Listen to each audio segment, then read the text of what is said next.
মোৰ আগতে মনত আহিছিলে মোৰ চাগে আৰু কেতিয়াও ল'ৰা সন্তান জন্ম নহয়।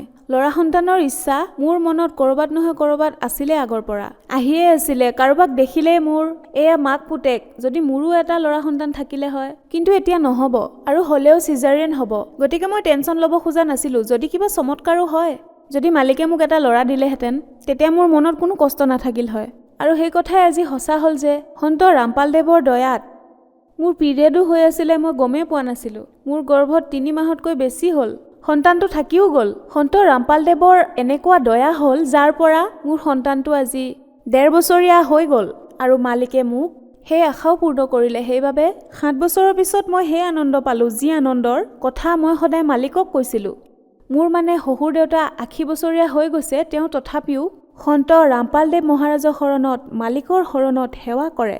বৰ্তমান তেওঁ একেবাৰে সুস্থ, তেওঁৰ ক'তো একো সমস্যা নাই।